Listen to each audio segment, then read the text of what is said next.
Mark 11:22 24 வரை வாசிக்கிறேன். இயேசு அவர்களை நோக்கி, தேவனிடத்தில் விசுவாசம் உள்ளவர்களாக இருங்கள். எவனாகிலும் இந்த மலையை பார்த்து நீ பெயர்ந்து சமுத்திரத்திலே தள்ளுண்டு போ என்று சொல்லி தான் சொன்னபடியே நடக்கும் என்று தன் இருதயத்தில் சந்தேகப்படாமல் விசுவாசித்தால் அவன் சொன்னபடியே ஆகும் என்று மெய்யாகவே உங்களுக்கு சொல்லுகிறேன். ஆதலால் நீங்கள் ஜெபம் பண்ணும்போது எவைகளை கேட்டுக்கொள்வீர்களோ அவைகளை பெற்றுக்கொள்வோம் என்று விசுவாசியுங்கள். அப்பொழுது அவைகள் உங்களுக்கு உண்டாகும் என்று சொல்லுகிறேன். கடந்த பல வாரங்களாக தேவனுடைய விசுவாசத்தை குறித்து நாம் போதித்து வருகிறோம். தேவனுடைய விசுவாசம்னா தேவ ரகமான விசுவாசம், the God kind of faith, the faith of God. ஏன்னா அந்த விசுவாசம் தான் வேதத்தில் போதிக்கப்படுகிற விசுவாசம். விசுவாசம்னு வேதம் போதிக்கிறது. அது எதை? அதைத்தான் இங்கே போதித்து கொண்டிருக்கிறோம். இயேசு சொல்லுகிறார், தேவனிடத்தில் விசுவாசம் உள்ளவர்களாக இருங்கள். அங்கேருந்து இந்த காட் கைண்ட் ஆஃப் ஃபெய்த்துங்கிறத எடுத்துருக்கிறோம். ஆங்கில மொழிபெயர்ப்பில் ஹேவ் ஃபெய்த் இன் காட்னு வருது. அதில் சில நல்ல இங்கிலீஷ் பைபிள் வச்சுருந்தீங்கன்னா மார்ஜினில் ஆல்டர்னேட்டிவ் ரெண்டரிங், மாற்று மொழிபெயர்ப்பு இப்படி கொடுக்கப்பட்டிருக்கிறது. ஹேவ் ஃபெய்த் இன் காடுக்கு பதிலாக have the faith of God அல்லது have the God kind of faith என்று மொழிபெயர்த்திருக்கிறதை காணலாம். ஏன் அப்படி மொழிபெயர்த்திருக்கிறாங்கன்னா அதை தான் சொல்ல வர்றார். ஹேவ் ஃபெய்த் இன் காட்னு சொல்ல வரல, தேவனிடத்தில் விசுவாசம் உள்ளவர்களாக சொல்ல வரல. அது ஏன்னா அது ஒரு பெரிய காரியம் கிடையாது. அதை இங்கே சொல்ல வரல, மற்ற இடங்களில் நிறைய சொல்லியிருக்குது. இங்கே சொல்ல வர்றது என்ன? எங்கிட்ட இருக்கிற மாதிரி அந்த விசுவாசத்தை நீங்கள் உடையவளாக இருங்கள். உங்ககிட்ட இருக்கிறது விசுவாசம் இல்லை, என்னிடத்தில் நீ கண்டது தான் விசுவாசம் என்று சொல்ல வருகிறார். அப்படி என்ன கண்டார்கள்? அத்தி மரத்தை பார்த்து சொல்லுகிறார், இனி ஒருவனும் ஒரு காலம் உன்னிடத்தில் கனி புசியாதிருக்க கடவன்னு சொல்லி 24 மணி நேரத்தில் அது வேரோடே பட்டு போயிற்று. சீஷர்கள் ஆச்சரியப்பட்டு, ரபி நீ சபித்த அத்திமரம் பட்டு போயிற்று என்கிறார்கள். அதுக்கு தான் சொல்கிறாரு, தேவனுடைய விசுவாசத்தை உடையவர்களாக இருங்கள். அப்படின்னா என்ன அர்த்தம்? உங்களிடத்தில் இருக்கிறது விசுவாசம் அல்ல. ஏன் அது விசுவாசம் அல்ல? ஏன்னா அவர்கள் பார்த்து அதன் பிறகு நம்புகிறார்கள். இதுதான் உலகத்தில் இருக்கிற ஒரு காரியம். அவங்க சொல்கிறாங்க, சுகமானா நான் கர்த்தரை நம்புகிறேன், எனக்கு கல்யாணம்னா நான் கர்த்தரை விசுவாசிக்கிறேன், எனக்கு ஏதாவது நல்லது நடந்தால் நான் கர்த்தரை நம்புகிறேன். இப்படி தான் உலகம் இருக்குது. ஏன்னா அது விசுவாசமே கிடையாது. ஆனால் ஜனங்க நினச்சிட்டு இருக்காங்க அதுதான் விசுவாசம், இது நடந்தால் நான் விசுவாசிக்கிறேன் அப்படிங்கிறாங்க. அது விசுவாசமே இல்லை. விசுவாசம் வேதத்தில் போதிக்கப்படுகிற விசுவாசம், மலைகளை பெயர்க்கக்கூடிய விசுவாசம்னு போதிக்குது. அந்த விசுவாசம் எப்படிப்பட்டது? அதனுடைய பல்வேறு தன்மைகளை பார்த்து வருகிறோம். அது என்னென்னா, முக்கியமாக அதில் சொல்லப்போனால் அந்த விசுவாசம் வேறொரு தன்மை, அதாவது பார்த்து நம்புறதல்ல, சொல்லும் போதே நான் சொன்னபடி ஆகும் என்று விசுவாசிக்கிறது தான் இந்த ரகமான விசுவாசம். அதுதான் இயேசு போதிக்க வருகிறார் இங்கே. ஆகவே இந்த விசுவாசத்தினுடைய பல்வேறு அம்சங்களை நான் எடுத்து போதித்து வருகிறேன். அதில் குறிப்பாக ஒரு காரியம் இங்கே, அது என்னவென்று சொன்னால், எவனாகிலும் இந்த மலையை பார்த்து பெயர்ந்து சமுத்திரத்தில் தள்ளுண்டு போ என்று சொன்னால் அவன் சொன்னபடியே ஆகும் என்று இயேசு சொல்லியிருக்கிறாரு. நான் கூட என் மலையை பார்த்தெல்லாம் சொல்லியிருக்கிறேன், ஒன்றும் ஆகலையே அப்படின்னு நிறைய பேர் சொல்கிறாங்க. அப்படி தானே சொன்னார், எவனாகிலும் இந்த மலையை பார்த்து பெயர்ந்து சமுத்திரத்தில் தள்ளுண்டு போன்னு சொன்னால் அவன் சொன்னபடியே ஆகும்னு சொல்லிட்டாரு.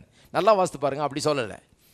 எப்படி சொல்லியிருக்கிறாரு? எவனாகிலும் இந்த மலையை பார்த்து நீ பெயர்ந்து சமுத்திரத்தில் தள்ளுண்டு போ என்று சொல்லி தான் சொன்னபடியே நடக்கும் என்று தன் இருதயத்தில் சந்தேகப்படாமல் விசுவாசித்தால் அவன் சொன்னபடியே ஆகும். பைபிளை சரியாக வாசிக்கணும், குழப்பமெல்லாம் நீங்கிடும். தன் இருதயத்தில் சந்தேகப்படாமல் விசுவாசித்தால். ஒரு சின்ன குவாலிஃபயர் ஒன்று அங்கே போட்டுறார், இருதயத்திலே சந்தேகப்படாமல் விசுவாசித்தால். ஒரு நிபந்தனை, ஒரு சின்ன நிபந்தனை, அது ஒன்று தான் போட்டிருக்காரு அங்கே. விசுவாசித்தால் அவன் சொன்னபடியே ஆகும் என்று வெளிப்படையாக சொல்கிறார் அவர். அப்போ சொல்கிறது மட்டுமில்லை, மலையை பார்த்து தான் சொன்னபடியே நடக்கும் என்று இருதயத்தில் சந்தேகப்படாமல் விசுவாசிக்க வேணும். இந்த விசுவாசத்தின் அல்லது இந்த காட் கைண்ட் ஆஃப் ஃபெய்த்தினுடைய இந்த அம்சத்தை பற்றி தான் நான் பேசி வருகிறேன். அதாவது இருதயத்தில் விசுவாசிக்கிறது எப்படி, சந்தேகப்படாமல் விசுவாசிக்கிறது என்பது குறித்து நாம் பார்த்து வருகிறோம். கடந்த சில வாரங்களாக அவிசுவாசத்தின் பல அறிகுறிகள் அடையாளம் கண்டு கொண்டிருந்தோம். அவிசுவாசம்னா என்ன? நமக்குள்ள விசுவாசம் இருக்குதா அவிசுவாசம் இருக்குதான்னு தெரியலன்னு சொல்ல முடியாது. இப்போ யாரும் கடந்த சில வாரங்கள் பிரசங்களை கேட்டிருந்தீங்கன்னா நிச்சயமாக அதெல்லாம் அடையாளம் காட்டியிருக்கிறேன். பல பெரிய லிஸ்ட்டே கொடுத்துருக்குறோம். கண்டிப்பாக தெரியும் அவிசுவாசத்தின் அறிகுறிகள் என்னென்னு பல அடையாளங்களை காண்பித்திருக்கிறேன், நிச்சயமாக தெரியும். இன்றைக்கு சந்தேகத்தை குறித்து இன்னும் கொஞ்சம் சில காரியங்களை நான் சொல்ல விரும்புகிறேன். சந்தேகப்படாமல் விசுவாசித்தாலும் சொல்லியிருக்குது. அப்போ இருதயத்தில் சந்தேகப்படாமல் விசுவாசிக்கிறதுனா என்னன்னு சொல்லி சில காரியங்களை நான் சொல்ல விரும்புகிறேன். இருதயத்தில்னு சொல்லப்பட்டிருக்குது, மனதில்னு சொல்லப்படல. இருதயத்துக்கும் மனதுக்கும் பெரிய வித்தியாசம் இருக்கிறது. இருதயம் என்கிறது உள்ளான ஒரு பகுதி, அதாவது மனுஷனுடைய உள்ளான மனுஷனை குறித்து சொல்லுகிறது. மனம் என்கிறது அதை விட கொஞ்சம் மேலே இருக்குது. இருதயம் என்கிறது ஒரு ஆழமான பகுதி. அதனால தான் சொன்னேன் இல்லையா, ஒரு எக்ஸாம்பிள், வாய்ப்பாடுகள் எல்லாம் என்ன பண்ண சொல்லுவாங்க, பை ஹார்ட் பண்ணுவாங்க. பை ஹார்ட்னா அது வந்து ஆழமாக போயிட்டு உள்ள. பை ஹார்ட்ன்றதுக்கு அந்த அந்த வார்த்தைக்கு அந்த எக்ஸ்பிரஷனுக்கு அர்த்தமே என்னென்னா, நம்மோடு கூட அது ஒன்றரை கலந்துருச்சுன்னா அப்புறம் 8 8ன்னா முதல்லேருந்து 2ஆம் வாய்ப்பாடுன்னு சொல்லிட்டு வர வேண்டியதில்லை. டக்குன்னு அது வருது. ஏன்னா எத்தனையோ தடவை சொல்லியாச்சு, அது இருதயத்தில் போயிடுச்சு, ஆழமாக போயிடுச்சுன்னு அர்த்தம். இருதயம்னா ஆழமாக போயிடுச்சு, ரொம்ப உள்ளே போயிடுச்சுன்னு அர்த்தம். வெறும் மேலோட்டமாக இல்லை, ரொம்ப ஆழமாக போயிடுச்சு. அப்போ விசுவாசம் கூட அநேகருக்கு வெறும் மனதளவில் இருக்குது. நிறைய கிறிஸ்தவர்கள் மனதளவில் விசுவாசிக்கிறவர்களாக இருக்கிறாங்க. இயேசு தேவகுமாரன் என்றும், கன்னியின் வயிற்றில் பிறந்தார் என்றும், சிலுவையில் மரித்தார் என்றும், உயிரோடு எழுந்தார் என்றும் இதெல்லாம் விசுவாசிக்கிறாங்க. ஆனால் அதனால் அவர்களுக்குள்ள ஒரு பெரிய மாற்றம் ஒன்று காணலை. அவர்கள் கிறிஸ்தவர்கள் கொள்கை ரீதியாக விசுவாசிக்கிறார்கள், அதுதான் மனதளவில் உள்ள விசுவாசம். ஆனால் அதை விசுவாசித்து அறிக்கை செய்தால் நீ ரட்சிக்கப்படுவாய்ன்னு எழுதியிருக்குது. அதே என்ன மாதிரி விசுவாசம்? இருதயத்தில் விசுவாசித்து வாயினால் அறிக்கை செய்தால் ரட்சிக்கப்படுவாய்ன்னு. அதாவது இருதயத்தில் விசுவாசிக்கிற அளவுக்கு போனால் அது என்ன பண்ணுது, ஆலய மாற்றிடுது. இப்படிப்பட்ட கிறிஸ்தவர்களும் இருக்கிறாங்க. அவங்க வந்து ஏதோ கொள்கை ரீதியாக விசுவாசிக்கிறவர்கள் அல்ல, இருதயத்தில் விசுவாசிக்கிறவர்கள், ரொம்ப ஆழமாக போயிட்டாங்கன்னு அர்த்தம். அப்போ இருதயத்தில் சந்தேகப்படாமல் விசுவாசித்தால், அப்போ இருதயத்தில் இருக்கிற சந்தேகங்களை அகற்ற வேண்டும். மனதில் சில நேரத்தில் அலமோதுது, சந்தேகங்கள் உண்டாகுது, சந்தேக எண்ணங்கள் கேள்விகள் உண்டாகிறது மனதில். ஆனால் இருதயத்தில் அந்த சந்தேகங்கள் இருக்கக்கூடாது. இருதயத்தில் சந்தேகம் இல்லாத இருக்கிற வரைக்கும் மனதில் அப்பப்போ வந்து சந்தேகம் முட்டி மோதினா கூட இருதயம் ஸ்திரமாக இருக்கும்போது நிச்சயமாக அந்த காரியத்தை நாம் பெற்றுக்கொள்வோம். சின்ன உதாரணம் காண்பிக்கிறேன். மார்க் எழுதின சுவிசேஷம் 9ஆம் அதிகாரத்தை பார்ப்போம். 23ஆம் வசனம். ஒரு பையனை கூட்டு ஒரு தகப்பன் வர்றாரு இல்லையா, சீஷட்டை கொண்டு போகிறாரு சுகமாக்குறதுக்கு. அவன் செவிடும் ஊமையும் உள்ள ஒரு ஆவி, அவனை அலக்கழிக்குது, நுரை தள்ளி புரள்றான், தண்ணீர்லையும் தீயிலையும் அவனை தள்ளுது பிசாசு. இப்படி அந்த பிசாசு இடத்துல அவதிப்பட்டு கொண்டிருக்கிறான். சீஷட்டை கொண்டு போனால் சீஷர் சுகமாக்க முடியல. இயேசு வண்டியில் கொண்டு வர்றார் தகப்பன். இயேசு அவனை நோக்கி 23ஆம் வசனம், நீ விசுவாசிக்க கூடுமானால் ஆகும், விசுவாசிக்கிறவனுக்கு எல்லாம் கூடும் என்றார். பையன் நுரை தள்ளிட்டு இருக்கிறான், விழுந்து கீழே உருண்டு பறந்துட்டு இருக்கிறான். இயேசு சாவாசமாக அவர்கிட்ட பேசிகிட்டு இருக்கார் தகப்பன்கிட்ட. நீ விசுவாசிக்க கூடுமானால் விசுவாசிக்கிறவனுக்கு எல்லாம் கூடும்ன்றார். ஏன்னா விசுவாசம் ரொம்ப முக்கியம். என்ன நுரத்தல்னாலும் என்ன பையன் அவதிப்பட்டாலும் இவனுக்குள்ள விசுவாசம் இருக்குதான்னு கேட்குறாரு. ஏன்னா அது ரொம்ப முக்கியம். அப்போ தான் மகனுக்கு சுகமாக முடியும். விசுவாசம் ரொம்ப குரூஷியல், ரொம்ப அவசியமான ஒன்று. அதனால தான் அவன்கிட்ட பேசிகிட்டு இருக்கிறாரு. பிரச்சனை பெருசு இல்லை, விசுவாசம் இருந்தால் போதும், எல்லாம் கூடும்ன்றார். விசுவாசிக்க கூடுமானால் விசுவாசிக்கிறவனுக்கு எல்லாம் கூடும்ங்கிறார். அவனுடைய பதிலை பாருங்கள். 24. உடனே பிள்ளையின் தகப்பன், விசுவாசிக்கிறேன் ஆண்டவரே, என் அவிசுவாசம் நீங்கும்படி உதவி செய்யும் என்று கண்ணீரோட சத்தமிட்டு சொன்னான். விசுவாசிக்கிறேன்னு சொல்கிறான், என் அவிசுவாசம் நீங்கும்படி எனக்கு உதவி செய்யணும்னு சொல்கிறான். அப்போ ரெண்டும் இருக்குது இவன்ட்ட, விசுவாசமும் இருக்குது அவிசுவாசமும் இருக்குது. அப்போ எப்படி இதை புரிந்து கொள்கிறது? நான் சொல்கிறேன் எப்படி புரிந்து கொள்ளணும்னு. ஏன்னா அந்த பையன் சுகமாயிட்டான். அதுலேருந்து எனக்கு என்ன தெரியுதுன்னா, இவனுக்குள்ள இருதயத்தில் விசுவாசம் இருக்குது, ஆனால் மனதில் சில சந்தேகங்கள் இருக்குது. அவன் சொல்கிறான், நான் விசுவாசிக்கிறேன் ஆண்டவரே, ஆனால் என்னுடைய அவிசுவாசம் நீங்கபடி எனக்கு உதவி செய்யும். அதாவது நான் உள்ளத்தில் விசுவாசிக்கிறேன், எனக்கு அப்பப்போ மனசில் சந்தேகம் வருது. அப்போ மனசில் சந்தேகம் வர்றதுனால உங்களே போட்டு அடிச்சுக்காதீங்க. மனசில் சந்தேகம் வரதுனால ஐயோ நான் ரொம்ப கெட்டவங்க, மனசில் ரொம்ப சந்தேகம்லாம் வருது அப்படின்னா, மனசில் சில சந்தேகம் தான் வரதான் செய்யும். அப்பப்போ மனசில் சந்தேகம் வர்றதுனால ஒரு பெரிய, அதனால் அப்படியே நீங்கள் அமிழ்ந்து போக போகிறதில்ல. அந்த சந்தேகத்தை இருதயம் வரைக்கும் கொண்டு போகக்கூடாது. இருதயம் தான் உங்கள் வாழ்க்கை எப்படி இருக்க போகிறது என்பதை நிர்ணயிக்கிறதா இருக்கிறது இல்லையா. அது ரொம்ப ஆழமாக விட்டுறக்கூடாது. அது மனசுலேயே அதை டீல் பண்ணணும், டீல் பண்ணி அதை அகற்ற வேண்டும்.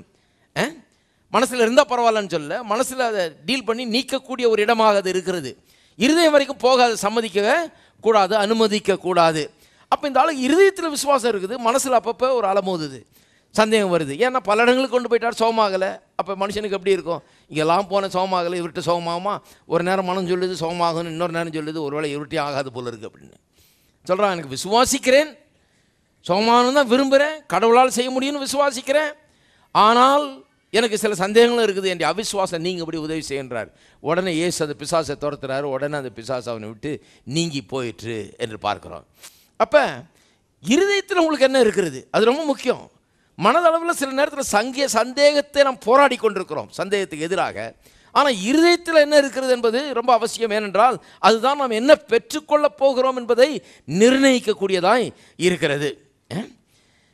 அப்போ சொல்லுகிறார், எவனாகிலும் இந்த மலையை பார்த்து நீ பெயர்ந்து சமுத்திரத்தில் தள்ளுண்டு போ என்று சொன்னால், சொன்னால் மட்டும் போதாது. ஏன்னா நிறைய பேர் சொல்லும்போது பல காரணங்களுக்காக சொல்கிறாங்க. என்ன காரணத்துக்காக சொல்கிறாங்க? சிலர் ஏதோ ஒன்றை விரும்பி சொல்கிறாங்க. தனக்கு இப்படி நடக்க வேணும்னு சொல்லி, சரி இவர் சொல்கிறாரு என்னமோ சொல்லி பார்ப்போம் நடக்குதா அப்படின்னு பார்க்குறாங்க. இவர் தான் சொல்கிறாரு, மலையை பார்த்து நீ பெயர்ந்து சமுத்திரத்தில் தள்ளுண்டு போட்டு சொன்னால் அப்படி ஆகும். இயேசு சொன்னாராமே, சாம் செல்லுதர பிரசங்கம் பண்ணார், சொல்லி பார்ப்போம் ஆகுதா ஆகலையான்னு. ஏன்னா அவங்களுக்கு விருப்பம், ஒரு வீடு கிடைக்கணும்னு விருப்பம், ஒரு வேலை கிடைக்கணும்னு விருப்பம், வாழ்க்கை மாறணும்னு விருப்பம், சொல்லி பார்ப்போமே அப்படின்னு விஷிங், ஒரு விருப்பத்தினால சொல்கிறாங்க. சிலர் சில தேவைகள்னால சொல்கிறாங்க, சிலர் பயத்தினால கூட சொல்கிறாங்க, எதுக்கோ சொல்கிறாங்க. சொன்னால் போதாது. பாருங்கள், confession does not equal faith. சொன்னதுனால விசுவாசம் இருக்குன்னு சொல்ல முடியாது. வாயில் திறந்து ஏதோ சொல்லிட்டதுனால விசுவாசம் இருக்குன்னு சொல்ல முடியாது. வாயை திறந்து அறிக்கை செய்வது விசுவாசத்திலே ஒரு பங்கு. ஆனால் அதுதான் விசுவாசம் சொல்ல முடியாது, அவ்வளோதான் விசுவாசம்னு சொல்ல முடியாது. அதில் ஒரு ப்ராசஸ் அது, அவ்வளோதான். வாயில் அறிக்கை செய்யாமல் விசுவாசம் வர முடியாது. விசுவாசம் உள்ளே இருந்தால் வாய் பேசும். அது விசுவாசத்தின் ஒரு பங்கே ஒழிய இதுதான் இது மட்டும்தான் விசுவாசம்னு சொல்ல முடியாது. வாயை திறந்து சொன்னதுனால ஒரு ஆள்கிட்ட விசுவாசம் இருக்குதுன்னு சொல்லிட முடியாது இல்லையா? அது ஒரு அடையாளம், அவ்வளோதான். அப்போ வாயை திறந்து சொன்னால் போதாது, இருதயத்தில் விசுவாசித்து சொல்ல வேணும். சில சொல்கிறாங்க இல்லையா, நான் கூட சொன்னையா ஒன்றுமே ஆகலை, நீங்கள் தான் சொல்கிறீங்க இயேசு சொன்னார்ன்னு, நானும் சொல்லி பார்க்குறேன் ஒன்றுமே ஆக மாட்டேங்குது. இருதயத்தில் விசுவாசிக்கிறீங்களா?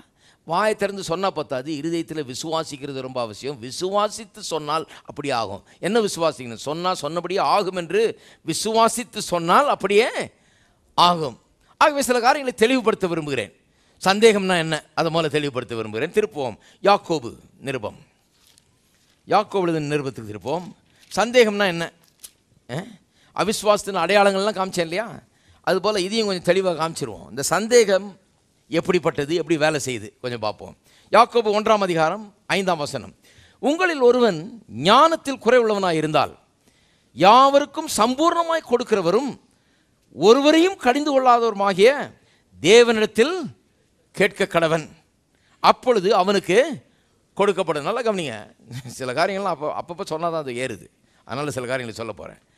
தேவன் என்ன சொல்கிறாரு? ஞானம் வேணுமா கேளு, கேட்டால் தேவன் எப்படி தர்றாரா? சம்பூர்ணமாய் தர்றார். ஒருவனையும் கடிந்து கொள்றதில்லை, கேட்கறதுனால கடிந்து கொள்றதில்லை. சிலர் கேட்குறதே ரொம்ப எதிர்ப்பான். சிலர் என்கிட்ட எப்படி சொல்கிறாங்க, நான் ரொம்ப ஒன்றும் கேட்கலைங்க கர்த்தர் இடத்துல, வெறும் இதுதான் கேட்குறியா, ரொம்ப கேட்டால் என்ன கோச்சிக்கிறாரா? ஏன் உங்களுக்கு வீடு கொடுத்தாருன்னா மீதி பேருக்கு பத்தாதா? ஸ்கொயர் ஃபீட்டு குறையுமா? இல்லை உங்களுக்கு வேலை கொடுத்ததுனால மற்றவனுக்கு வேலை இல்லாத போயிடுமா? என்ன நினச்சிட்டு இருக்கீங்க கர்த்தரை? நிறைய பேருக்கு நான் ஒன்றும் ரொம்ப ரொம்ப ஆசைப்படலைங்க, நான் வெறும் இதாங்க கேட்குறேன். நல்லா தான் கேட்குறதே கேட்குறீங்களா? நல்லா தான் கேட்குறது. சரி, கர்த்தர் கொடுத்தா கொடுக்கட்டுங்க, இல்லைனா போட்டுங்க, அப்போ கிடைக்காது.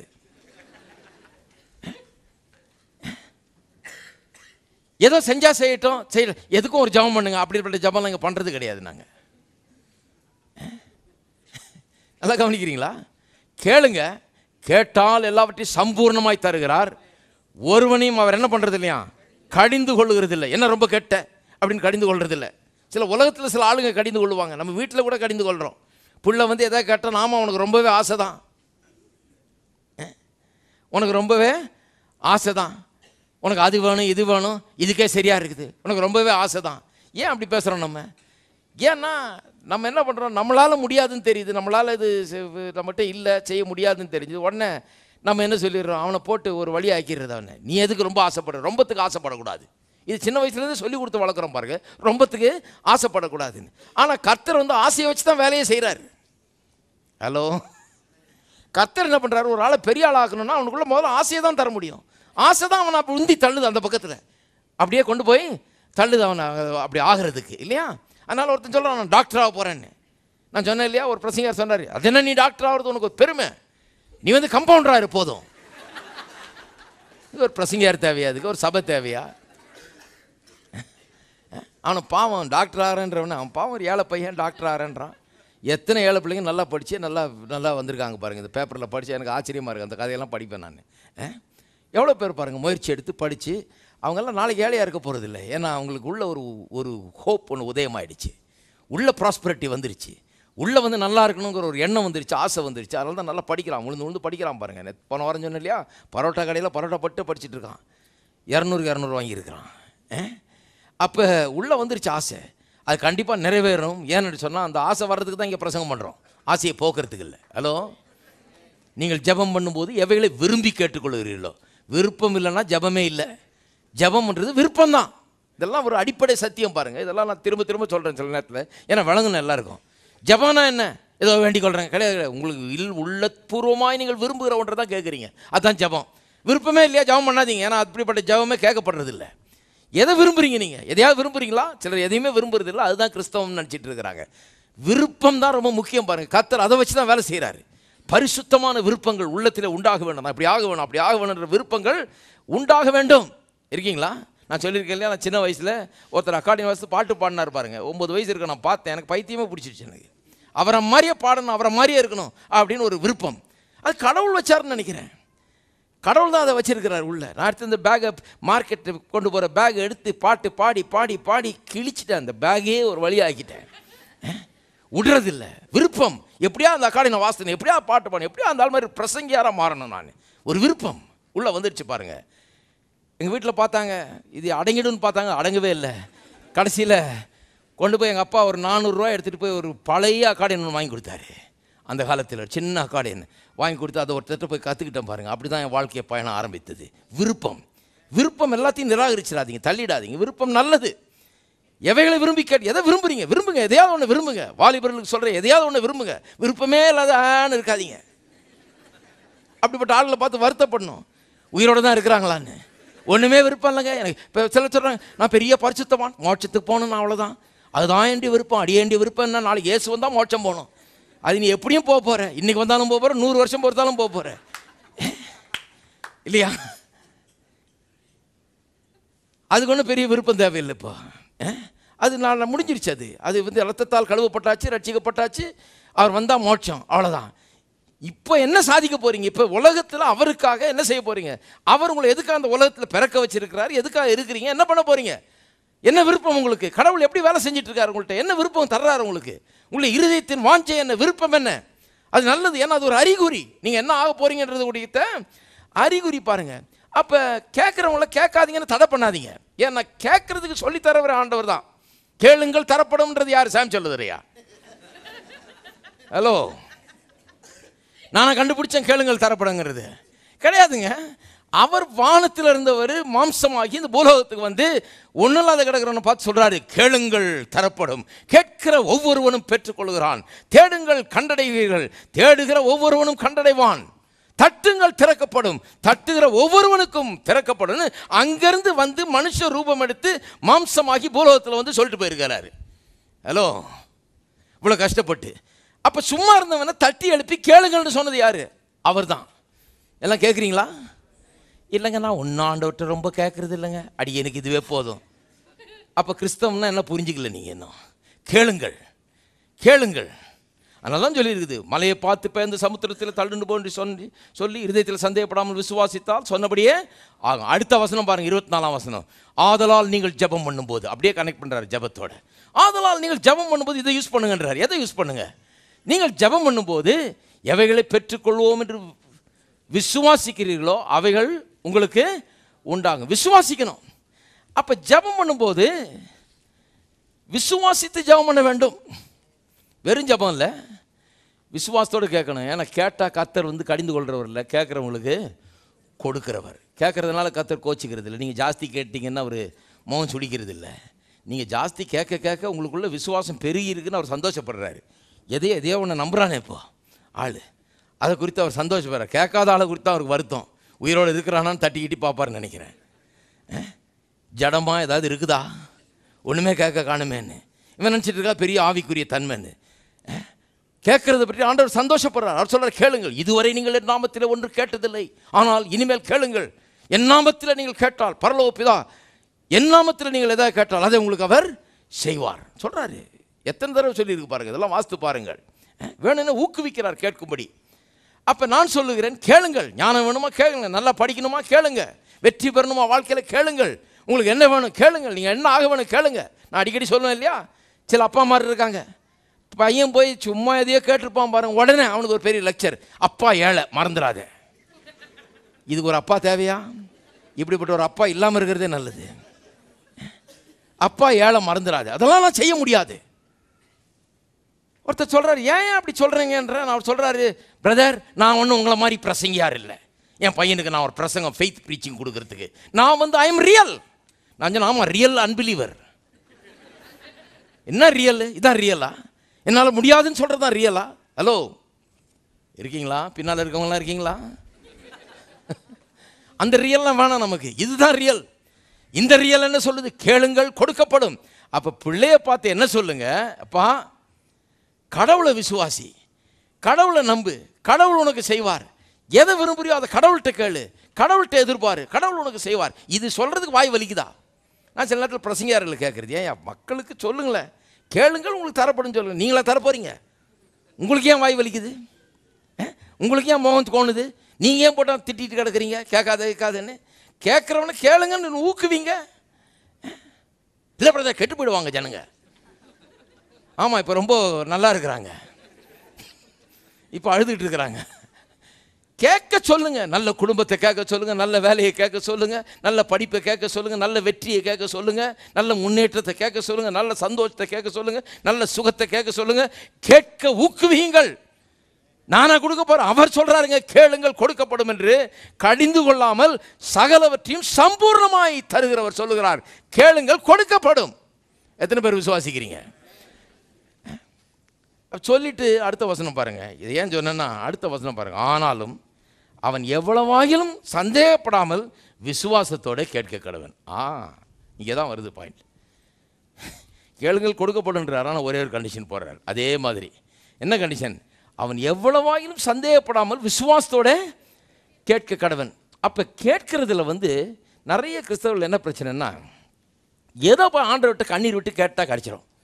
கண்ணீர் விட்டு அவர்கிட்ட 2 நாள் கிடந்தா, சாப்பிடாமல் கிடந்தா அவர் ஏதாவது கொடுத்துருவார். கிடையாது, அப்படிலாம் பைபிளில் சொல்லியில்லை. எப்படி கேட்கணும்?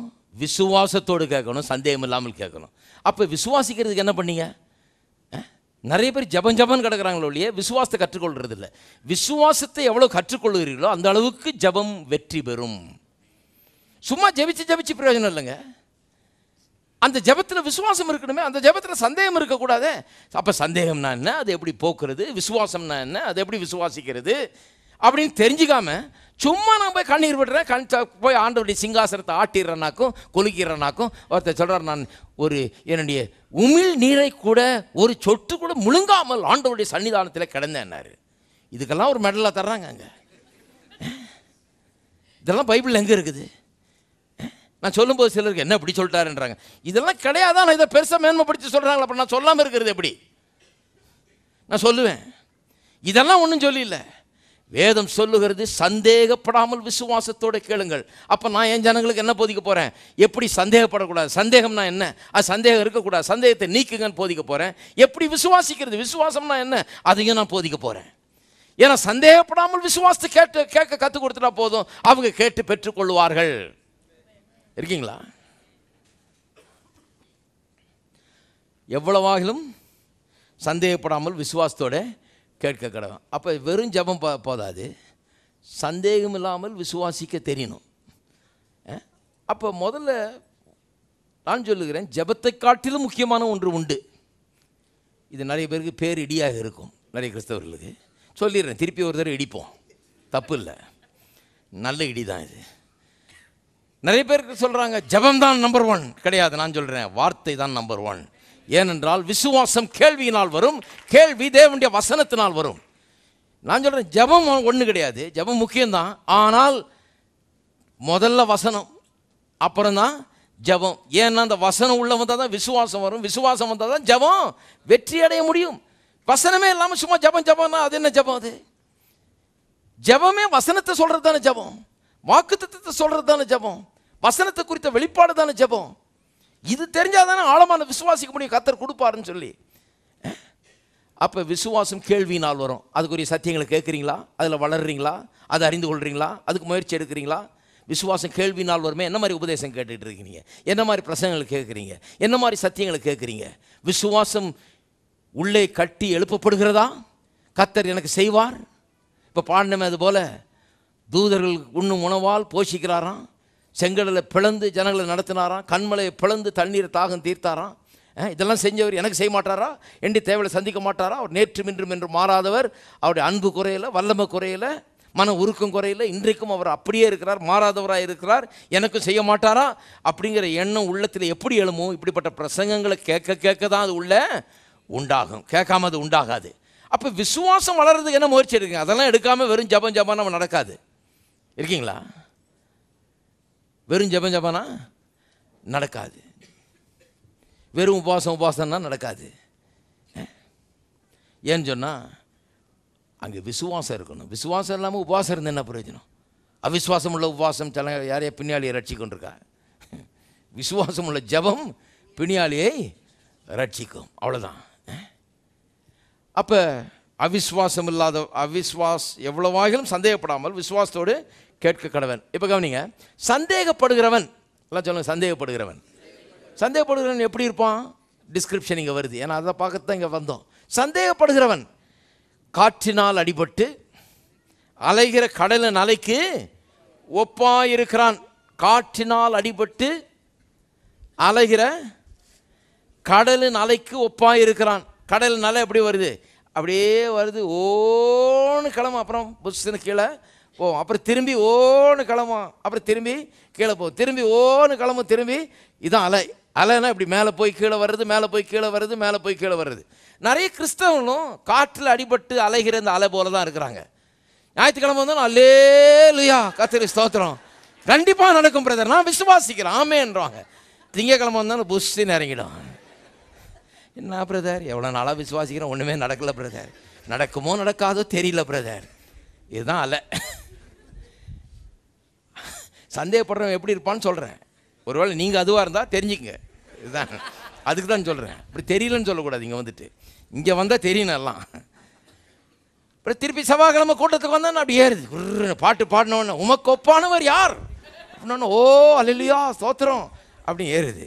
அப்புறம் வெளியே போன உடனே 2 பேர் வர்றாங்க. இதெல்லாம் நடக்குமாயா? அவர் சொல்கிறாரு, சாம் சொல்லுதர இதே வேலை தான் அவருக்கு, விசுவாசம் போயிச்சிட்டு இருக்கிறார். இதெல்லாம் நடக்கக்கூடிய காரியமா? உன் பிரச்சனை தலைமொழியே போச்சு, இனிமே ஒன்றும் நடக்காது. உடனே உள்ள கீழே போயிட முடியாது. என்னமோ தெரியல பிரதர், நடக்குமோ நடக்காதோ நீ சொல்கிறீங்க. அவர் சொல்கிறாரு நடக்காதுன்னு, இவர் சொல்கிறாரு இப்படி ஆயிடுச்சான், அவருக்கு அப்படி ஆயிடுச்சான்.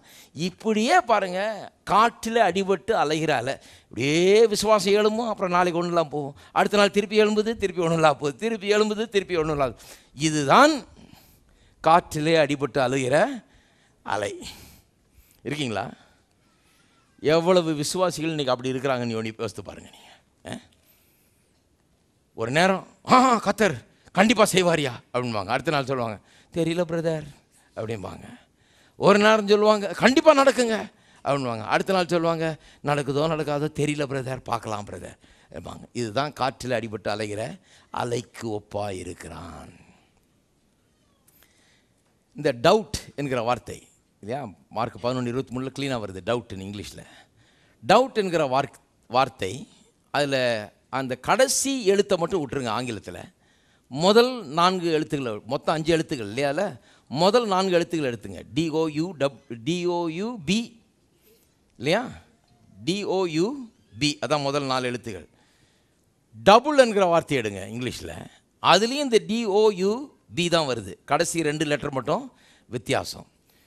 அப்போ இங்கிலீஷ் தெரிஞ்சவங்களுக்கு டவுட்னா என்னென்னு க்ளீனாக புரிஞ்சுக்கலாம். டவுட் ஒன்றும் இல்லை, டபுள். அந்த டபுள்ன்ற வார்த்தையும் டவுட்ன்ற வார்த்தையும் சேம் ரூட்லேருந்து தான் வருது. அதே தான், டவுட்டும் டபுளும் சேம். எப்படி சேம்னு சொல்கிறோம்? வாசிப்போம் 7ஆம் வசனம். அப்படிப்பட்ட மனுஷன் தான் கர்த்தரிடத்தில் எதையாகிலும் பெறலாம் என்று நினையாதிருப்பானாக. இருமனம் உள்ளவன், எல்லாம் சொல்லுங்க, இருமனம் உள்ளவன். டபுள் தான். இருமனம் உள்ளவன் தன் வழிகள் எல்லாம் நிலையற்றவனாக இருக்கிறான். Is unstable in all his ways. இவன் டபுள்னா என்ன? ஒரு நேரம் நினைக்கிறான் வெற்றி பெறுவேன், இன்னொரு நேரம் நினைக்கிறான் முடியாதுன்னு. ஒரு நேரம் நினைக்கிறான் சுகமாவேன், இன்னொரு நேரம் நினைக்கிறான் சுகமாகாதுன்னு. ஒரு நேரம் நினைக்கிறான் வேலை கிடைக்கணும், இன்னொரு நேரம் நினைக்கிறான் கிடைக்காதுன்னு. ஒரு நேரம் நினைக்கிறான் எல்லாம் நல்லா நடக்கணும், ஒரு நேரம் நினைக்கிறான் போச்சுன்னு. இதுதான் டபுள். இந்த டபுளாக இருக்கிற அந்த இருதயத்தை, 2 விதமாய் எண்ணுகிற இருதயத்தை ஒன்றாக்க வேண்டும். நிச்சயமாக கர்த்தர் சொல்லுகிறதா நடக்க வேண்டிய வாழ்க்கையில் அப்படின்னு ஒன்றாக்க வேணும். அதுதான் ஒரு விசுவாசியுடைய வேலை. சந்தேகத்தை நீக்கி விசுவாசத்தை உள்ளத்தில் உண்டாக்குறதுன்னு இதுதான். இந்த ரெட்டையாக இருக்கிறத என்ன ஒத்தையாக்கணும். 2 விதமாக எண்ணுகிற அந்த இருதயத்தை ஒரே விதமாக இல்லை எது எப்படி இருந்தாலும் சரி, என்ன சூழ்நிலையாக இருந்தாலும் சரி, என்னவா இருந்தாலும் சரி, கர்த்தர் சொன்னது தான் நான் விசுவாசிப்பேன், ஏன்னா அதுதான் என் வாழ்க்கையில் நடக்கும் என்று விசுவாசிக்கிற நிலைக்கு வர வேண்டும். ஏன்னா இந்த ரெட்டையாக இருக்கிற வரைக்கும் ஹோப் இல்லை. ஏன்னா 7ஆம் வசனம் சொல்லுது, 7ஆம் வசனம் சொல்லுது, அப்படிப்பட்ட மனுஷன் எந்த மனுஷன்? அலை போல இருக்கிறவன் தான் கர்த்தரிடத்தில் எதையாகிலும் பெறலாம் என்று நினையாதிருப்பானாக. நினைக்க வேண்டான்றார். சில சொல்கிறாங்க, நினைக்கிறேன் பிரதர் எதாவது கிடைக்கும்னு நினைக்கிறேன். நினைக்காதீங்க, கிடைக்காது. இது என்ன நினைக்கிறது? நினைக்கல, நிச்சயமாய் நம்புகிறேன். அதுதான் விசுவாசத்தினுடைய நிலை. இது நினைக்கிறது இல்லை. நினைக்கிறேன் ஏதோ கர்த்தர் செய்வார்னு நினைக்காதீங்க.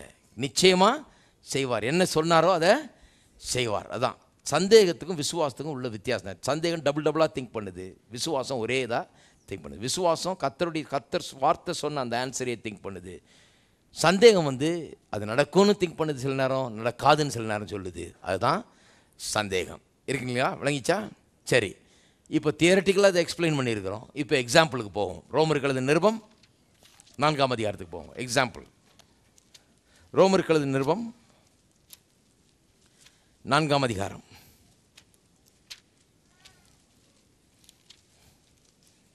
ரோமர் 4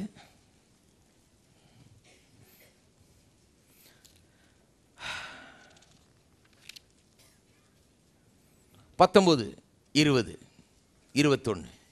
அவன் விசுவாசத்திலே பலவீனமாக இருக்கவில்லை. யாரை பற்றி சொல்லியிருக்குது? ஆபிரகாமை பற்றி. ஆபிரகாம் தான் விசுவாசிகளுக்கெல்லாம் தகப்பனாக இருக்கிறான். அப்படின்னா விசுவாசிக்கிறவர்களுக்கெல்லாம் ஒரு முன்மாதிரியாக, எடுத்துக்காட்டாக அவன் இருக்கிறான்னு சொல்லி வேதம் அவனை போற்றுகிறது. புதிய ஏற்பாட்டில் விசுவாசிக்கணுமா, ஆபிரகாமிடத்திலிருந்து கற்றுக்கொள்ளுங்கள்னு சொல்லுது. அப்போ ஆபிரகாம் பார்ப்போம். அவன் விசுவாசத்திலே பலவீனமாக இருக்கவில்லை. அவன் ஏறக்குறைய 100 வயதுள்ளவனாக இருக்கும்போது தன் சரீரம் செத்து போனதையும் சாராளுடைய கற்பம் செத்து போனதையும் எண்ணாதிருந்தான். இந்த மனுஷன் எப்படி விசுவாசத்தில் பலவீனமாக இல்லை? என்ன இவனுடைய விசேஷம்? எப்படி இவன் விசுவாசத்தில் பலமுள்ளவனாக இருந்தான்? என்னன்னா, எண்ணாதிருந்தான். சில காரியங்களை அவன் பெரிதாக எடுத்துக்கொள்ளவில்லை என்று அர்த்தம். எண்ணாதிருந்தான்னா கன்சிடர்ட் நாட் என்று வருது. சில காரியங்களை பெருசாக நம்பல. அவன் கர்த்தர் சொன்னது தான் பெருசாக நம்புகிறான். எண்ணாதிருந்தான். எல்லாம் சொல்லுங்க, எண்ணாதிருந்தான்.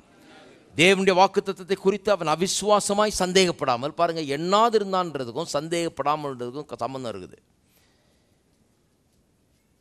பல காரியங்களை எண்ணிட்டு இருக்கிறதுக்கு சந்தேகம் தான் வர செய்யுது. ஆனால் கர்த்தருடைய வார்த்தை சொன்னதான் நடக்கணும் ஒரே மாதிரி எண்ணுகிறவனுக்கு சந்தேகம் நீங்குகிறது. இவன் எண்ணாதிருந்தான். அதனால் அவன் அவிசுவாசமாய் சந்தேகப்படாமல் தேவன் வாக்குத்தத்தம் பண்ணதை நிறைவேற்ற வல்லவராய் இருக்கிறார் என்று முழு நிச்சயமாய் நம்பி. அந்த டபுள் மைண்டு போயிடுச்சு, ரெண்டு விதமாக திங்க் பண்ணுற நிலை போயிடுச்சு. முழு நிச்சயமாய் நம்பி அந்த ஸ்டேட்டஸ்க்கு வந்துட்டான், அந்த ஸ்டேட்டுக்கு வந்துட்டான், அந்த ஒரு நிலைக்கு வந்துட்டான். முழு நிச்சயமாக நம்புகிற நிலைக்கு வந்துட்டான். நம்பி தேவனை மகிமைப்படுத்தி விசுவாசத்தில் வல்லவனானான். பலவீனமாக இருக்கலன்னு மட்டும் இல்லை, விசுவாசத்தில் வல்லவனாக மாறிவிட்டான். என்ன அற்புதமாக சொல்லியிருக்கு பாருங்கள் அவனை பற்றி. இங்கே 20ஆம் வசனத்தில் பார்த்தீங்கன்னா, தேவனுடைய வாக்குத்தை குறித்து அவன் அவிசுவாசமாய் சந்தேகப்படாமல், சந்தேகன்ற வார்த்தை தமிழில் வந்துடுது. இங்கிலீஷில் ரொம்ப இன்ட்ரெஸ்டிங்காக வருது. ஹீ ஸ்டாகர்ட் நாட் வித் அன்பிலீஃப்னு வருது. ஸ்டாகர்ட் நாட் ஒரு புது வார்த்தை அங்கே யூஸ் பண்ணுறாங்க, ஸ்டாகர்ட் நாட்னு. நீங்கள் போய் பார்த்தீங்கன்னா அந்த கிரேக் மொழியில் வர்ற அந்த வார்த்தை டவுட்ன்ற வார்த்தைக்கும் இதுவும் உடனே சேம் தான். மார்க் 11:23 சந்தேகப்படாமல் விசுவாசத்தால்னு வருதில்ல, அந்த வார்த்தையும் இங்கே ரோமர் 4:20 அவன் ஸ்டாகர்ட் நாட் அல்லது அவிசுவாசமாய் சந்தேகப்படாமல் வருது. ரெண்டும் ஒரே வார்த்தை தான். தமிழில் அப்படியே சந்தேகப்படாமல் மொழிபெயர்த்துறாங்க. ஒருவேளை இங்கிலீஷில் பார்த்துட்டிங்கன்னா ஸ்டாகர்ட் நாட்னு வரும். ஸ்டாகர்ட் நாட்னா சந்தேகத்துக்கும் ஸ்டாகருக்கும் வித்தியாசம் இல்லை. ஸ்டாகர்னால் அங்கேயும் இங்கேயும் அலமோதுறது. ஒரு நேரம் நடக்கும்னு நினைக்கிறது, இன்னொரு நேரம் நடக்காது. அப்படியே ஸ்டாகர்னா தடுமாறுகிறது. அப்படியே இதுக்கும் அதுக்கும் நடுவே தடுமாறுகிற ஒரு நிலை. அது போயிடுச்சு பாருங்கள். போயிட்டு முழு நிச்சயமாய் அவன் நம்பினானாம், விசுவாசத்தில் வல்லவனானாம். சரி, திருப்பவும் இப்போ ஆபிரகாம் பற்றி பார்க்கும்போது எபிரேயர் 11 ஆபிரகாம் பற்றி பார்க்கும்போது ஒரு விசேஷம் என்னென்னா, வேதம் அவனுடைய விசுவாசத்தை பற்றி புதிய ஏற்பாடு ரொம்ப போற்றி புகழ்ந்து சொல்லுகிறது. ஆனால் ஒன்று காமிக்க போகிறேன் உங்களுக்கு இன்றைக்கி முடியறதுக்குள்ள. அது என்னென்னா, ஆபிரகாம் நம்ம போல் ஒரு சாதாரண மனுஷன்தான். அவனுக்குள்ளேயும் சில அவிசுவாசங்கள்லாம் இருந்தது, அவிசுவாசமான நிலை இருந்தது முதல்ல துவக்கத்தில். போக போக போக அதை சரி பண்ணி வாழ்க்கையில் ஒரு திருப்பு முனை அவனுக்கு உண்டாகுச்சு.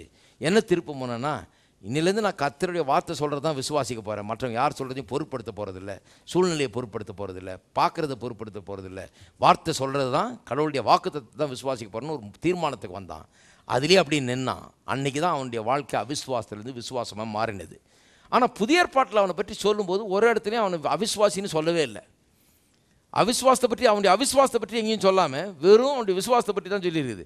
பாருங்கள் 8ஆம் வசனத்தில் 11:8. எபிரேயர் 11ஆம் அதிகாரம் உங்களுக்கெல்லாம் தெரியும். இது வந்து ஹால் ஆஃப் ஃபேம் ஆஃப் ஃபெய்த்னு சொல்லுவாங்க. அதாவது விசுவாச வீரர்களுடைய பட்டியல் இங்கே கொடுக்கப்பட்டிருக்குது. எல்லா பெரிய பெரிய விசுவாசம் உள்ளவர்கள்லாம் இங்கே லிஸ்ட் பண்ணப்படுறாங்க. இங்கே லிஸ்ட் பண்ணப்படுறதுன்னா சாதாரண விஷயம் இல்லை, பெரிய ஆளாக இருக்கணும். பெரிய ஆளாக இருக்கணும்னா எவ்வளோ கஷ்டமான சூழ்நிலையில் அதெல்லாம் விசுவாசிக்காமல் கடவுளுடைய வார்த்தையே நம்பினவனாக இருக்கணும். அப்படிப்பட்ட ஒரு மனுஷனாக இருக்கணும். 2 மனசாக இல்லாமல், இருதயம் அங்கேயும் இங்கேயும் அலமோதாமல் கரெக்டாக ஒன்றிலே நின்று ஆளாக இருக்கணும். அப்போ தான் இங்கே சேர்க்கப்படுவான். பாருங்கள் 8ஆம் வசனம். விசுவாசத்தினாலே ஆபிரகாம் தான் சுதந்திரமாக பெறப்போகிற இடத்திற்கு போகும்படி அழைக்கப்பட்ட போது கீழ்ப்படிந்து தான் போகும் இடம் இன்னதென்று அறியாமல் புறப்பட்டு போனான். ஆபிரகாமுடைய விசுவாசத்தை பற்றி சொல்லியிருக்குது.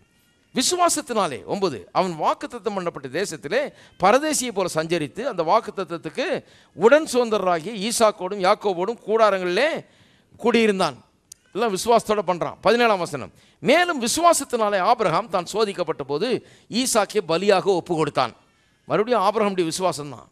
ஈசாக்கினிடத்தில் உன் சந்ததி விளங்கும் என்று அவனோட சொல்லப்பட்டிருந்ததே. இப்படிப்பட்ட வாக்குத்தத்தங்களை பெற்றவன் மரித்தோரிலிருந்து எழுப்ப தேவன் வல்லவராக இருக்கிறார் என்று எண்ணி தனக்கு ஒரே பேரானவனையே பலியாக ஒப்பு கொடுத்தான். மரித்தோரிலிருந்து அவனை பாவனையாக திரும்பவும் பெற்றுக்கொண்டான்.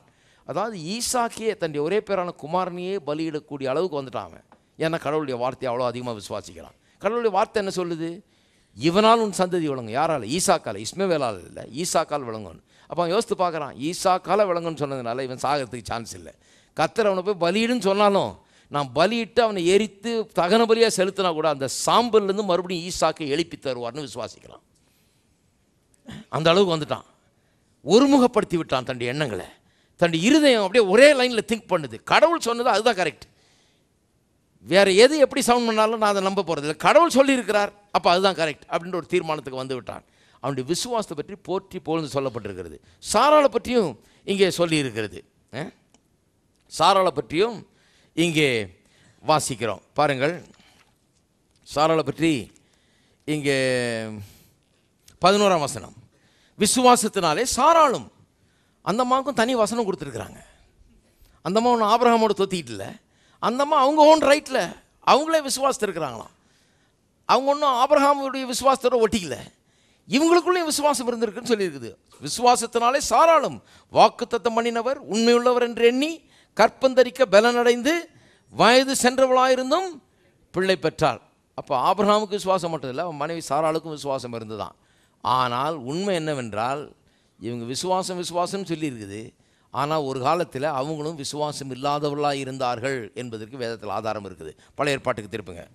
ஏன் இதை சொல்ல விரும்புகிறேன்னு சொன்னால், நாம் எல்லாம் அந்த நிலையிலிருந்து எப்படி விசுவாசிக்கிற நிலைக்கு வர வேணும் என்கிறதுக்கு ஒரு பெரிய எடுத்துக்காட்டு. நாம் ஆரம்பிக்கும் போதே பர்ஃபெக்ட் ஆரம்பிக்கல. நிறைய பேருக்குள்ள சந்தேகங்கள் இருக்கிறது, நிறைய பேருக்குள்ள இந்த அலமோத இருதயம் இருக்குது இல்லையா? அப்படி தான் ஆரம்பிக்கிறோம். கவலைப்படாதீங்க, வந்து வசனத்தை கேளுங்க. கேட்க கேட்க பாருங்கள் திருப்பு முனை ஏற்படுகிறது. விசுவாசம் உள்ளவர்களாக மாறுறோம். அற்புதத்தை பெறக்கூடியவர்களாக நாம் மாறி விடுகிறோம். அதை தான் காண்பிக்க விரும்புகிறேன். ஏன்னா விசுவாசத்தை பற்றி கேள்விப்படும் போது ஐயோ என்ன அப்படி சொல்லிட்டாரு, நான் அப்படி இல்லை, அவர் சொல்கிற மாதிரி இந்த அலமோதுன்னு சொன்னார், அதுதான் நான், அதனால் எனக்கு என்ன நடக்க போகுது அப்படின்னு போயிடக்கூடாது இங்கேருந்து. அதனால தான் முதல்ல அதை சொல்லிவிட்டு அவிசுவாசம்னா என்னன்னு காண்பிச்சுட்டு இப்போ எக்ஸாம்பிளுக்கு வர்றேன். எப்படி ஒரு மனுஷன் அலமோதுற இருதயத்தை உடையவனாக இருந்து அப்புறம் ஒருமுகப்படுத்தி ஒரே விதமான யோசனை உள்ளவனாக மாறினான் என்பதை காண்பிக்க போகிறேன். 15ஆம் அதிகாரத்தை பார்ப்போம். ஆதியாகமம் 15ஆம் அதிகாரம் 1ஆம் வசனம். இந்த காரியங்கள் நடந்த பின்பு கர்த்தருடைய வார்த்தை ஆபிரகாமுக்கு தரிசனத்தில் உண்டாகி அவர், ஆபிரகாமே பயப்படாதே, நான் உனக்கு கேடவும் உனக்கு மகா பெரிய பலனுமாய் இருக்கிறேன் என்றார். அதற்கு ஆபிரகாம், கர்த்தராகிய ஆண்டவரே, அடியேனுக்கு என்ன தருவீர்? நான் பிள்ளை இல்லாமல் இருக்கிறேனே, தமஸ்கு ஊரானாகிய இந்த எலியேசரின் வீட்டு விசாரணை கர்த்தனாய் இருக்கிறானே என்றான். பின்னும் ஆபிரகாம், தேவரீர் எனக்கு புத்திர சந்தானம் அருளவில்லை, இதோ என் வீட்டில் பிறந்த பிள்ளை எனக்கு சுதந்திரவாளியாகி இருக்கிறான் என்றான். சொல்கிறான், என் வீட்டு வேலைக்காரன் தான் கடைசியில் எல்லாத்தையும் அள்ளிட்டு போகிறான், பெரிய பணக்காரன் ஆக்கிட்டீரு, இதில் ஒன்றும் குறைச்சல் இல்லை, ஆனால் பிள்ளை இல்லை, எல்லாம் இருக்குது, கடைசியில் அவன் தான் எல்லாத்தையும் சுதந்திரித்துட்டு போகிறான், என்ன சொல்கிறீர் ஆண்டவரேன்றான். இப்போது கர்த்தர் சொல்கிறார், அப்பொழுது கர்த்தருடைய வார்த்தை அவனுக்கு உண்டாகி, இவன் உனக்கு சுதந்திரவாளி அல்ல, வேலைக்காரன் சுதந்திரவாளி இல்லை, உன் கற்ப பிறப்பாய் இருப்பவனே உனக்கு சுதந்திரவாளி ஆவான் என்று சொல்லி அவர் அவனை வெளியே அழைத்து, நீ வானத்தை அண்ணாந்து பார், நட்சத்திரங்களை உன்னால் கூடுமானால் அவைகளை எண்ணு என்று சொல்லி, பின்பு அவனை நோக்கி உன் சந்ததி இவ்வனமாய் இருக்கும் என்றார். அவன் கர்த்தரை விசுவாசித்தான், அதை அவர் அவனுக்கு நீதியாக எண்ணினார். அவன் கர்த்தரை விசுவாசித்தான் சொல்லுங்க, விசுவாசித்தானா? சரி, அடுத்த அதிகாரத்தை இருப்புங்க 16. இப்போ பாருங்கள் 1ஆம் வசனம். ஆபிரகாமுடைய மனைவியாகிய சாராளுக்கு பிள்ளை இல்லாதிருந்தது. எகிப்து தேசத்தாளாகிய ஆகார் என்னும் பேர் கொண்ட ஒரு அடிமை பெண் அவளுக்கு இருந்தாள். கதை வேற மாதிரி ஆரம்பிக்குது. இப்போ அவன் விசுவாசித்தான்னு சொல்லிடுச்சு. இப்போ அடுத்த அதிகாரத்தில் கொஞ்ச நேரம் பொறுத்து நடக்கிற சம்பவத்தை காமிக்குது, கொஞ்சம் காலம் பொறுத்து. சாராய் ஆபிரகாமை நோக்கி, நான் பிள்ளை பெறாதபடிக்கு கர்த்தரின் கற்பத்தை அடைத்திருக்கிறார். உண்மையா? அது கர்த்தர் அடைச்சிட்டார். உண்மையா? இப்போ தானே அவன் சொல்லிட்டு போனார், உன் கற்ப பிறப்பாக இருக்கிற பிள்ளை தான் உனக்கு சுதந்திரவாளியாக வரும்னு சொல்லியிருக்கிறார். அப்புறம் கர்த்தரின் கற்பத்தை அடைச்சிருக்கிறாருன்னு சொல்லலாமா? பாருங்கள், இந்த அம்மாவுக்கும் அவிசுவாசம், கர்த்தருடைய வார்த்தையை நம்ப முடியல. இன்னும் நேரத்தில் பார்ப்பீங்க, அவனுக்கும் அவிசுவாசம். கர்த்தர் பிள்ளை தருவேன் இருக்காரு, ஆனால் அவன் பேசுறது என்ன? கர்த்தரின் கற்பத்தை அடைத்து விட்டார். எவ்வளோ உண்மை இல்லை பாருங்கள். இதை வச்சுக்கிட்டு யாராவது பிரசங்க சொல்லுவாங்க, கர்த்தர் சாராளுடைய கற்பத்தை அடைத்து விட்டார். அடைக்கலைங்க, திறந்து விட்டுருக்காரு. இந்த மாதிரி வேண்டாதெல்லாம் பேசிகிட்டு இருக்காங்க. அடைத்திருக்கிறார், என் அடிமை பெண்ணோட சேரும். ஒருவேளை, இதுதான் அவிசுவாசத்தினுடைய பேச்சு. ஒரு வேளை இல்லை கர்த்தர் சொல்லியிருக்கிறாரு, ஒரு வேளை நடக்கலைன்னா அதுதான் அவிசுவாசம். இல்லை கர்த்தர் சொல்லியிருக்கிறார் தரேன்னு, ஒரு வேளை அப்படி நடக்கலைன்னா அல்ல, இங்கேக்கும் அங்கேக்கும் மோதிக்கிட்டே இருக்குது. ஒரு வேளை, அது அவிசுவாசத்தின் லாங்குவேஜ் பாருங்கள். ஒரு வேளை அவளால் என் வீடு கட்டப்படும். கர்த்தர் சொல்லிட்டாரு, உன்னுடைய கற்ப பிறப்பாகிய பிள்ளையினால் தான் கட்டப்படும்ட்டாரு. ஆனால் இவ சொல்கிறார், நேர்மாற பேசுகிறா பாருங்க. ஒருவேளை அவளால் என் வீடு கட்டப்படும் என்றாள். சாராயின் வார்த்தைக்கு ஆபிராம், இது ஒன்றும் புதுசு இல்லை, ஆதாமும் அப்படி தான் செவி கொடுத்தான். இன்றைக்கி நிறைய ஆதாமுங்க இங்கேயும் உட்காந்துட்டு இருக்கிறாங்க. இதுக்கு பேர் தான் இன்ஃப்ளூயன்ஸ் பவர்னு. இது முன்னே போதிச்சிருக்கிறேன் நான். இன்ஃப்ளூயன்ஸ் பவர் அதுனா என்ன? ஆண்கள்லாம் பாருங்கள், பாவம், அவங்களுக்கெல்லாம் இங்கே தான் பலன் இருக்குது. நான் சொன்னதை செய்யலைன்னா பாரு உன்னை என்ன பண்ணுறேன்பாங்க. இவங்க சத்தத்தையும் பஸ்ஸுலையும் பார்த்தா பயமாக இருக்கும், ஆனால் மனைவி திருண்டு இருக்கும். ஒரு வார்த்தை சொன்னால் அப்படியே பொட்டிப்பான் பாட்டம் அடங்கி கரெக்டாக மனைவி சொல்கிறத செய்வாங்க. எங்கேயா போச்சு மசில்லாம்? பெரிய சத்தம் வந்தது எங்கே? அது பொசிஷன் பவர். அது பேர், நான் தான் வீட்டுக்கு தலைவனாக்கும், நான் சொல்கிறது நீ செய். அந்தம்மா சொல்கிறாங்க, சரி சரி நீங்கள் சொல்கிறத நான் செய்கிறேன் அப்படின்னு சொல்லிவிட்டு அந்தம்மா பார்க்குறாங்க, இவர் சொல்கிறத நம்ம செய்யணும், அவ்வளோதானே, அவர் என்ன சொல்கிறான்றதை நம்ம சொல்லிடலாம் அப்படின்னு அவங்க கடைசியில் அவங்க சொன்னது தான் நடக்குது. அதுதான் இன்ஃப்ளூயன்ஸ் பவர். இந்த இன்ஃப்ளூயன்ஸ் பவர்ன்றது ரொம்ப ஜாக்கிரதையாக இருக்கணும். ஒரு வீட்லேயும் எப்பவும் டெய்லி வேலை செய்தது பயங்கரமான பவர். அது உங்களுடைய சரீர பலன் அது இதெல்லாம் வச்சு ஒன்றும் பண்ண முடியாது. இன்ஃப்ளூயன்ஸ் அந்த மாதிரி ஒரு பவர்ஃபுல் ஒரு இதாக இருக்குது. சொன்ன உடனே இவர் பாருங்க, போன அதிகாரத்தில் தான் வாஸ்தவம், அவன் விசுவாசித்தான், அது அவனுக்கு நீதியாக எண்ணப்பட்டதுன்னு கர்த்தர் சொல்லிட்டு போயிருக்கிறாரு. ஓகே ஆண்டவர், ரைட், ஆல் ரைட்ன்ட்டான். இங்கே வந்து சொல்கிறான், மனைவி சொல்கிறது கேட்டு கர்த்தராது ஏதாவது போட்டோம், மனைவியே சொல்லிட்டா அப்படின்னு சொல்லிட்டு மனைவி சொன்னதுக்கு சரின்ட்டான், ஓகேன்ட்டான். இருக்கீங்களா? சரி, இப்போ 17ஆம் அதிகாரத்துக்கு திருப்புங்க, 15ஆம் வசனம். பைபிள் பாருங்கள் என்ன இன்ட்ரெஸ்டிங்காக இருக்குன்னு. 17:15. பின்னும் தேவன் ஆபிரகாமை நோக்கி, இன்னொரு தடவை வர்றாரு கர்த்தர், விசிட் பண்ணுறாரு. பின்னும் தேவன் ஆபிரகாமை நோக்கி, உன் மனைவி சாராயை நீ சாரா என்று அழையாதிருப்பாயாக, சாராள் என்பது அவளுக்கு பேராய் இருக்கிறோம், நான் அவளை ஆசீர்வதித்து அவளாலே உனக்கு ஒரு குமாரனையும் தருவேன். அதாவது நடுவில் இஸ்மேல் பிறந்துட்டான், ஏன்னா கொலைப்படி பண்ணி விட்டாள். அதனால் இஸ்மேல் பிறந்தாச்சு. இவன் ஆபிரகாம் சொல்கிறான், ஆண்டவரே போதும் ஆண்டவரே, இந்த பையில இருந்துட்டு போட்டோம், ஏதோ ஒன்று வந்துடுச்சு கிடக்கட்டும் அப்படின்றான். இல்லை கர்த்தர் சொல்கிறார், இல்லை அவளாலே உனக்கு ஒரு குமாரனை தருவேன், அவள் ஜாதிகளுக்கு தாயாகவும் அவளாலே ஜாதிகளின் ராஜாக்கள் உண்டாகவும் உன்னை ஆசீர்வதிப்பேன் என்றார். அப்பொழுது ஆபிரகாம் முகங்குப்புற விழுந்து நகைத்து, வெறும் நகைக்கலை, எவ்வளோ நகைத்திருப்பான்னு பாருங்கள். அவனுக்கு சிரிப்பு ரொம்ப ஓவராக வந்துருச்சு, ரொம்ப அதிகமாக சிரிப்பு கீழே விழுந்துட்டான் ஆள் சிரிச்சு. ஏன் அப்படி சிரிச்சான்றீங்க? ஒன்றும் இல்லை, 100 வயசு ஆணுக்கும் 90 வயசு பெண்ணுக்கும் குழந்தை பிறக்கும்னா யாருக்கு தான் சிரிப்பு வராது? நம்பவே முடியல அவனுக்கு. இது எப்படி நடக்கும்? மனுஷனுக்கு 100 வயசு ஆகுது, மனைவிக்கு கிளவி 90 வயசு ஆகுது, எப்படி குழந்தை பிறக்கும்னு அவன் நினச்சி கர்த்தர் சொன்னதை பார்த்து சிரித்து கீழே விழுந்துட்டான். அவ்வளவு ஹார்டாக லாஃப் பண்ணியிருக்கிறான் அவன். நகைத்து 100 வயதானவனுக்கு பிள்ளை பிறக்குமோ, 90 வயதான சாராள் பிள்ளை பெறுவாளோ என்று தன் இருதயத்தில் சொல்லி, வெளியில் சொல்லலை, இருதயத்தில் சொல்லி கொண்டு, ஆனால் கர்த்தருக்கு தெரிஞ்சிடுச்சு என்ன நடக்குதுன்னு. இருதயத்தில் சொல்லி கொண்டு, இஸ்மவேல் உமக்கு முன்பாக பிழைப்பானாக. அவனே போதான்டா, அவன் பழிச்சிட்டு போட்டோம், அவனே என் பிள்ளை தானே அப்படிங்கிறான் என்று விண்ணப்பம் பண்ணினான். அப்பொழுது தேவன், உன் மனைவியாகிய சாராள் நிச்சயமாய் உனக்கு குமாரனை பெறுவாள். கர்த்தர் சொல்ல, நான் இன்சிஸ்ட் பண்ணுறேன், உன் மனைவி சாராள் தான் குழந்தை பெறுவாள், அவனுக்கு ஈசாக்கு என்று பெயரிடுவாயாக. கர்த்தர் சொல்ல, நிச்சயமாக உன் மனைவிக்கு பிள்ளை பிறக்கும், சாராளுக்கு பிள்ளை பிறக்கும், பேரையும் இப்போ அட்வான்ஸாக சொல்லிடுறேன்றார். இதான் ஃபஸ்ட்டு முறை பிள்ளை பிறக்கிறதுக்கு முன்னாலே பேர் வச்ச சம்பவம். ஏன் பேரை முன்னால் வச்சிட்டாரு? ஏன்னா இவன் பேரை மாற்றி வச்சிடக்கூடாதுன்னு. ஏன்னா அந்த பேரில் ஒரு அர்த்தம் இருக்குது. ஈசாக்கு என்று சொன்னால் நகைப்பு என்று அர்த்தம்.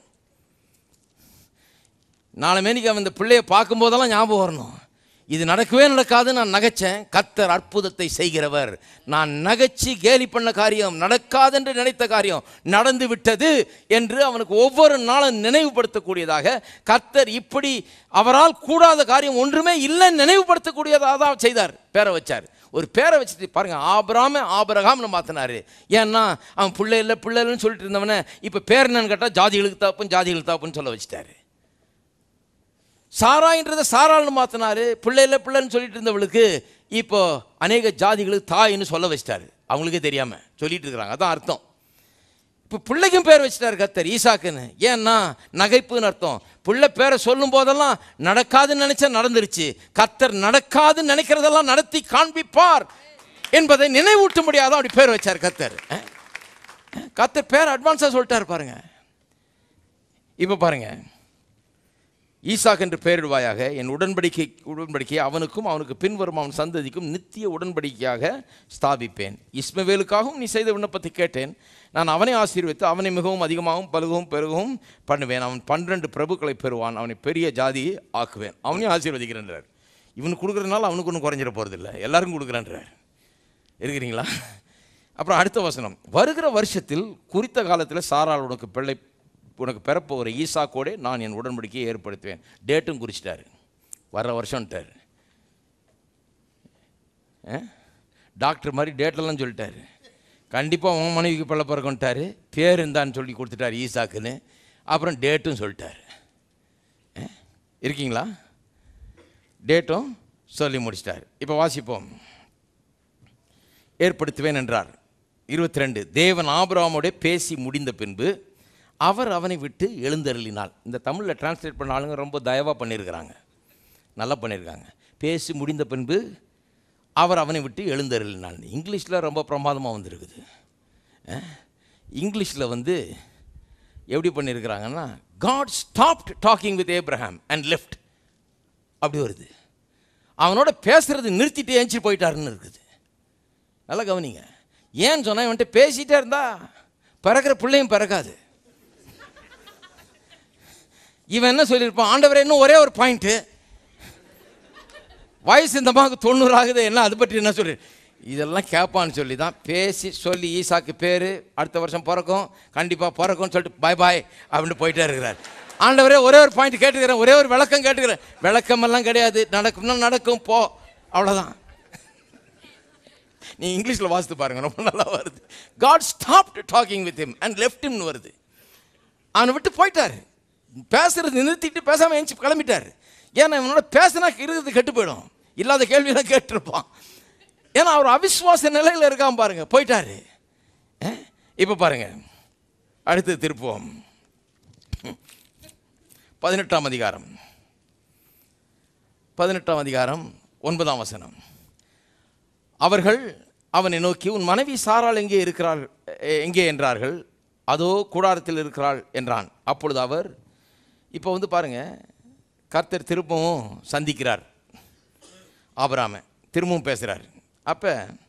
அப்பொழுது அவர், ஒரு உற்பவ கால திட்டத்தில் நிச்சயமாய் உன்னிடத்தில் திரும்ப வருவேன், அப்பொழுது உன் மனைவியாகிய சாராளுக்கு ஒரு குமாரன் இருப்பான் என்றார். சாராள் அவருக்கு பின்புறமாய் கூடார வாசலில் இதை கேட்டுக்கொண்டிருந்தாள். மறுபடியும் ஆண்டவர் விசிட் பண்ணி சொல்கிறாரு, அடுத்த வருஷம் உற்பவ காலத்தில் கரெக்டாக பிள்ளை பிறகு நேரத்தில் நான் வருவேன், உன் மனைவி ஒரு பிள்ளையோட இருப்பாள் சார். சாராள் வந்து கூடார வாசலில் நின்று கேட்டுக்கொண்டிருக்கிறாள், 90 வயசம்மா.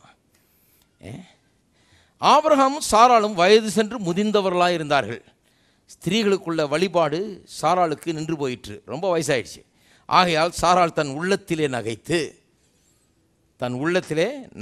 நான் கிழவியும் என் ஆண்டவன் முதிர்ந்த வயதுள்ளவனுமாய் ஆன பின்பு எனக்கு இன்பம் உண்டாயிருக்குமோ என்றாள். அப்பொழுது கர்த்தர் ஆபிரகாமை நோக்கி, சாராள் நகைத்து நான் கிழவியாயிருக்க பிள்ளை பெறப்போவது மெய்யோ என்று சொல்வானேன்.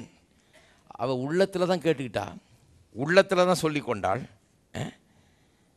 தன் உள்ளத்திலே நகைத்து உள்ளத்தில் சொல்லி கொண்டாள். ஆனால் கர்த்தருக்கு கேட்டுருச்சு. அது எத்தனை பேருக்கு தெரியும்? உள்ளத்தில் சொல்கிறதெல்லாம் கர்த்தருக்கு கேட்கும்னு. நீங்கள் உள்ளத்தில் நினைக்கிறதெல்லாம் கூட கர்த்தருக்கு தெரியும். வெளியில் சிரிக்கலை, அவனாவது சிரித்து கீழே விழுந்துட்டான். அவன் இந்த பக்கம் சிரிப்பு வருது. ஏன்னா 100 வயசு ஆளுக்கும் 90 வயசு கிழவிக்கும் குழந்தை பிறக்கும்னா சிரிப்பு வராதான்னா? நம்ப முடியல. இதெல்லாம் நம்புறதா? என்ன வாக்கு தத்துவம் இது? என்ன இது? யாராவது ஊரில் சொன்னால் சிரிப்பாங்கன்னு சொல்லி அந்த மாதிரி உள்ள சிரிப்பு வந்துடுச்சு. உள்ளத்தில் நகைத்து இப்படி கிழவனுக்கும் கிழவிக்கும் குழந்தை பிறக்குமா அப்படிங்கிற மாதிரி உள்ளத்தில் சொல்லி கொண்டாள். கர்த்தர் அதை கேட்டுட்டு சொல்கிறாரு, நான் கிழவியாயிருக்க பிள்ளை பெறுவது மெய்யோ என்று சொல்வானேன். 14 பார்க்குறீங்களா? 14ஆம் வசனத்தை பைபிளில் எடுத்துகிட்டு வந்து பாருங்கள் கண்டிப்பாக. ஏன்னா ரொம்ப முக்கியம். ஏன்னா இதை தான் கொண்டு போக போகிறீங்க நீ வீட்டுக்கு. கர்த்தரால் ஆகாத காரியம் உண்டோ? கர்த்தர் சொல்கிறாரு. ஏன் அப்படி சொல்கிறாவ? கர்த்தரால் ஆகாத காரியம் உண்டோ? எல்லாரும் சொல்லுங்கள், கர்த்தரால் ஆகாத காரியம் உண்டோ? பக்கத்தில் இருக்கால பார்த்து சொல்லுங்கள், கர்த்தரால் ஆகாத காரியம் உண்டோ? உங்கள் மனைவி நேத்தான் சொல்லியிருப்பாங்க, இது ஆகவே ஆகாது. நான் அவங்கள பார்த்து சொல்லுங்கள், கர்த்தரால் ஆகாத காரியம் உண்டோ? புருஷன் நேத்தான் சொல்லியிருப்பார், இதெல்லாம் ஒன்றும் நடக்காது. அவர் சாமி சொல்ல பிரசங்கம் பண்ண, கர்த்தரால் ஆகாத காரியம் உண்டோ? கர்த்தர் சொல்றார், கர்த்தரால் ஆகாத காரியம் உண்டோ? அநேகருடைய உள்ளம் இன்றைக்கு அவிசுவாசத்தின் உள்ளமாக இருக்கிறது, இருதயம் சந்தேகத்தின் இருதயமாக இருக்குது. எப்படி நடக்கும்? எப்படி செய்வார் கர்த்தர்? தலை முழுகி போச்சாக்கும், இது கெட்டு போச்சாக்கும், இது ஒன்று தீர்ந்து போச்சாக்கும், இது ஒன்று முடியாதாக்கும், இது நடக்கவே நடக்காதாக்கும். கடவுள் செய்வார்ன்றீங்க, எப்படி செய்வாருங்க? எப்படி செய்வார்னா அவருக்கு 1000 வழி வச்சுருக்காரு. உங்களுக்கு புரியாத, உங்கள் கற்பனைக்கு கூட எட்டாத விதத்தில் ஆயிரக்கணக்கான கோடிக்கணக்கான வழிகளை வைத்திருக்கிறாரு. செய்வார் என்று நம்புங்கள். ஆகாத காரியம் உண்டோ? உற்பவ கால திட்டத்தில் உன்னத்தில் திரும்பி வருவேன், அப்பொழுது சாராளுக்கு ஒரு குமாரன் இருப்பான் என்றாள். கர்த்தரால் ஆகாத காரியம் ஒன்று உண்டோ? அருமையானவர்களே, இன்றைக்கு சொல்லுகிறேன், நீங்கள் எப்பேற்பட்ட பிரச்சனையில் வந்திருந்தாலும் உள்ளத்தில் விசுவாசத்தை வைக்க கற்றுக்கொள்ளுங்கள். அநேகர் பாருங்கள், நான் பிரசங்கம் பண்ணதெல்லாம் கேட்டு நகைச்சாளுங்கள்லாம் உண்டு அந்த காலத்தில். இது நடக்குமா?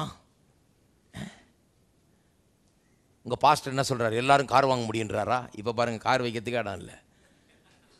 நான் வந்தப்போ என் ஒரு கார் தான் நிற்கும், இவ்வளோ பெரிய காம்பவுண்டில். நான் ஒருத்தன் தான் காரு. அப்போ நான் பிரசங்கம் பண்ணுவேன், உனக்கு ஏன் கிடைக்காது அப்படின்னு. அப்போ சொல்ல, உங்கள் பாஸ்டர் என்ன நினச்சிட்டு இருக்கிறாரு? எல்லாம் கார் வாங்கணுங்கிறாரா? கார் கிடைக்குமா எல்லாருக்கும்? ஹலோ, இன்னும் கொஞ்சம் பொறுத்து பாருங்கள். ஆளுக்கு 4 கார் வச்சுருப்பாங்க. அப்போ என்ன பண்ண போகிறீங்க? கார்லாம் ஒன்றுமே கிடையாது, கத்திரிக்காய் மாதிரி வரப்போகுது. டாட்டா நேனோன்னு ஒன்று தயாரிக்கிறாரு, ஆனால் அநேக உள்ளங்கள் நோன்னுது.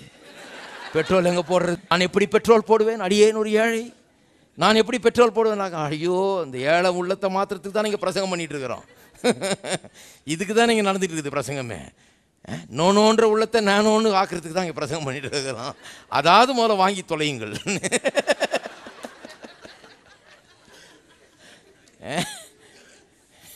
ஏதாவது ஒரு சின்னதுலேயாவது ஆரம்பிக்க வேண்டாமா? நம்ப வேணாமா? இப்படியே அவிசுவாசத்திலே வாழ்ந்துட்டு இருந்தால் எப்படி? இல்லைங்க, அடியே நடந்தே போய் கொண்டிருக்கிறேன், போதும். கர்த்தர் வரும்போது மோட்சம் போனால் போதும். ஆனால் மோட்சம் போகிறதுக்கு ஒன்றும் கார் வேண்டியதில்லை. கோயிலுக்கு வர்றதுக்கு கார் வேணும், ஆஃபீஸ் போகிறதுக்கு கார் வேணும். இருக்கீங்களா? ஹலோ, எல்லாருக்கும் கிடைச்சிருக்குமா? எல்லாரும் வாங்கிடுவாங்களா? எல்லாருக்கும் கிடைக்குமா அப்படின்னவங்களெல்லாம் இப்போ பார்க்குறாங்க. கிடைக்குது, எல்லாருக்கும் கிடைக்கும். வந்து கேட்டுக்கிட்டே இருங்க, கிடைக்கும். கிடைக்காதெல்லாம் கிடைக்கும். எதை விரும்புகிறீங்களோ அதெல்லாம் கிடைக்கும். ஏனென்றால் கர்த்தர் நீங்கள் கேட்கிறதுக்கும் நினைக்கிறதுக்கும் மிகவும் அதிகமாய் செய்கிறவர். அதை பிரசங்கம் பண்ணுறதுக்கு தான் சபை தேவை. அதுக்கு தான் இப்போ இங்கே உட்காந்துட்டு இருக்கிறோம். முடியாதுன்னு சொல்கிறதுக்காக இல்லை, நீங்கள் நினைக்கிறதும் கேட்கறதுக்கும் மிகவும் அதிகமாய் உங்களுக்கு செய்ய வல்லவராய் அவர் இருக்கிறார். கர்த்தரால் கூடாத காரியம் ஒன்று உண்டோ? இன்றைக்கு போகும்போது உள்ளத்தில் அது ரீங்காரம் இடட்டும். கர்த்தரால் கூடாத காரியம் ஒன்று உண்டோ? உண்டோ உண்டோ, இல்லை இல்லை இல்லை என்று சொல்லிக்கொண்டே இருங்கள். ஒவ்வொரு நாளும் பிரச்சனைகள் எழும்போது, போராட்டங்கள் வரும்போது, நம்ப முடியாத சூழ்நிலைகள் வரும்போது, நடக்கவே நடக்காது என்று தோன்றும்போது, கர்த்தரால் கூடாத காரியம் ஒன்று உண்டோ என்று உங்கள் உள்ளம் கேட்கட்டும். உங்கள் உள்ளம் பதில் சொல்லட்டும், இல்லை, கர்த்தரால் கூடாத காரியம் ஒன்றும் இல்லை.